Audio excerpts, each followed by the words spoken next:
ಎಲ್ಲರಿಗೂ ನಮಸ್ಕಾರ. ಅಂಜಲಿ ಕಿಚನ್ಗೆ ಸ್ವಾಗತ. ಇವತ್ತಿನ ವಿಡಿಯೋದಲ್ಲಿ ತುಂಬ ಸರಳವಾದ ಮತ್ತು ರುಚಿಕರವಾದ ಹೀರೆಕಾಯಿ ಗ್ರೀನ್ ಮಸಾಲ ಗ್ರೇವಿ ಮಾಡಿದ್ದೀನಿ. ತುಂಬ ಟೇಸ್ಟಿಯಾಗಿದೆ. ಬನ್ನಿ ಈ ಗ್ರೇವಿನ ಹೇಗೆ ಮಾಡೋದು ಅಂತ ನೋಡೋಣ.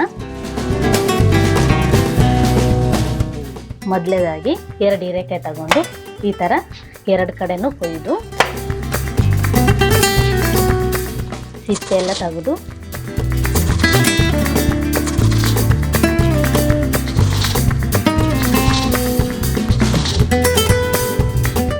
ಒಂದು ಹೀರೆಕಾಯಲ್ಲಿ ಒಂದು 5 ಭಾಗ ಮಾಡಿ ಒಂದು ಬೌಲಿಗೆ ಆ್ಯಡ್ ಮಾಡ್ಕೋಬೇಕು.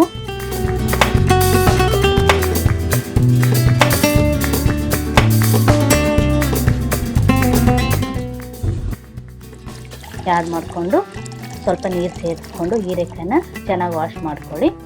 ವಾಶ್ ಮಾಡ್ಕೊಂಡಾದ್ಮೇಲೆ ಒಂದೊಂದೇ ಹೀರೆಕಾಯಿ ತಗೊಂಡು ಹೀರೆಕಾಯಿನ ಒಂದು ಭಾಗ ಮಾಡಿ ಕಟ್ ಮಾಡ್ಕೊಳ್ಳಿ.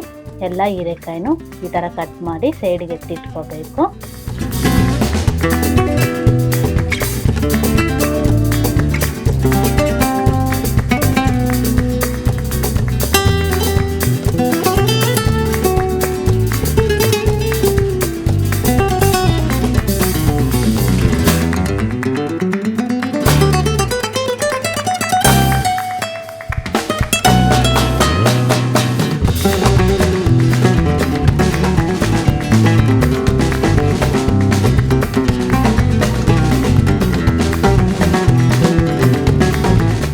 ಸೈಡ್ಗೆ ಎತ್ತಿಟ್ಕೊಂಡು ಒಂದು ಮಿಕ್ಸಿ ಜಾರಿಗೆ ಚಕ್ಕೆ, ಲವಂಗ, ಏಲಕ್ಕಿ, ಒಂದು 10 ಹಸಿಮೆಣಸಿನ್ಕಾಯಿ, 1 ಸ್ಪೂನ್ ಜೀರಿಗೆ, 1 ಸ್ಪೂನ್ ಗಸಗಸೆ, 3 ಸ್ಪೂನ್ ಹುಚ್ಚೆಳ್ಳು, ಶುಂಠಿ, ಬೆಳ್ಳುಳ್ಳಿ, ಕಾಯಿ ತುರಿ,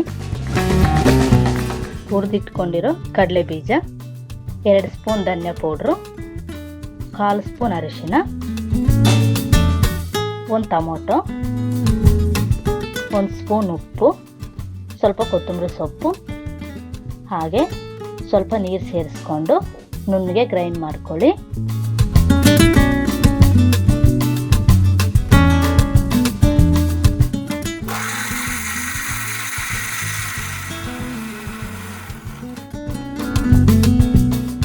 ನೋಡಿ ಗ್ರೈಂಡ್ ಆಗಿದೆ. ಇದನ್ನೀಗ ಒಂದು ಬೌಲಿಗೆ ಆ್ಯಡ್ ಮಾಡಿಕೊಂಡು ಎಲ್ಲನೂ ಚೆನ್ನಾಗಿ ಮಿಕ್ಸ್ ಮಾಡ್ಕೊಳ್ಳಿ. ಮಿಕ್ಸ್ ಮಾಡ್ಕೊಂಡಾದ್ಮೇಲೆ ಕುಯ್ದಿಟ್ಕೊಂಡಿರೋ ಹೀರೆಕಾಯಿಗೆ ಮಸಾಲೆ ಎಲ್ಲ ತುಂಬ್ಕೋಬೇಕು.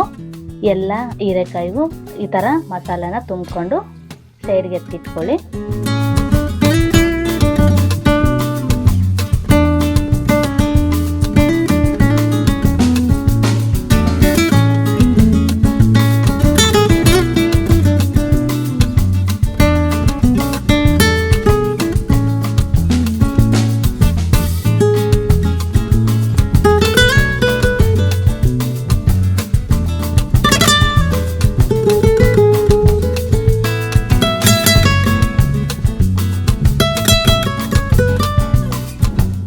ಬಾಣಲಿಗೆ 3 ರಿಂದ 4 ಸ್ಪೂನ್ ಎಣ್ಣೆ ಸೇರಿಸ್ಕೊಂಡು ಎಣ್ಣೆ ಬಿಸಿ ಆದಮೇಲೆ 1 ಸ್ಪೂನ್ ಜೀರಿಗೆ, ಸ್ವಲ್ಪ ಕರಿಬೇವಿನ ಸೊಪ್ಪು,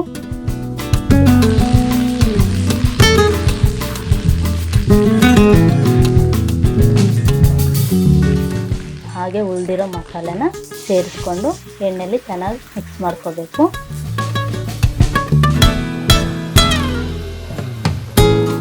ಮಿಕ್ಸ್ ಮಾಡ್ಕೊಂಡಾದ್ಮೇಲೆ ಮಸಾಲೆ ಎಲ್ಲನೂ ಹಸಿ ಸ್ಮೆಲ್ ಹೋಗೋವರೆಗೂ ಸ್ವಲ್ಪ ಫ್ರೈ ಆಗಬೇಕು. ನೋಡಿ ಮಸಾಲೆ ಎಲ್ಲ ಫ್ರೈ ಆಗಿದೆ. ಇದಕ್ಕೀಗ ಮಸಾಲೆ ತುಂಬಿಟ್ಕೊಂಡಿರೋ ಹೀರೆಕಾಯಿನ ಆ್ಯಡ್ ಮಾಡ್ಕೋಬೇಕು. ಆ್ಯಡ್ ಮಾಡಿಕೊಂಡು ಉಳಿದಿರೋ ಮಸಾಲೆಗೆ ಸ್ವಲ್ಪ ನೀರು ಸೇರಿಸ್ಕೊಂಡು ಆ್ಯಡ್ ಮಾಡ್ಕೊಳ್ಳಿ. ಆ್ಯಡ್ ಮಾಡಿಕೊಂಡು ಮುಚ್ಚಿ ಒಂದು 5 ರಿಂದ 6 ನಿಮಿಷ ಬೇಯಿಸ್ಕೋಬೇಕು. ನೋಡಿ 5 ರಿಂದ 6 ನಿಮಿಷ ಆಗಿದೆ. ಎಣ್ಣೆ ಎಲ್ಲ ಬಿಟ್ಕೊಂಡಿದೆ. ಹೀರೆಕಾಯಿ ಎಲ್ಲ ಚೆನ್ನಾಗಿ ಬೆಂದಿದೆ.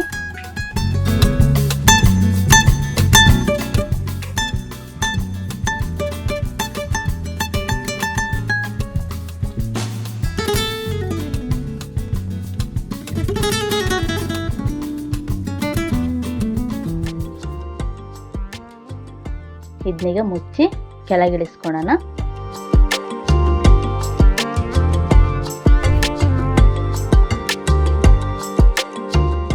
ನೋಡಿ ಹೀರೆಕಾಯಿ ಗ್ರೇವಿ ಸೂಪರಾಗಿ ರೆಡಿ ಆಗಿದೆ.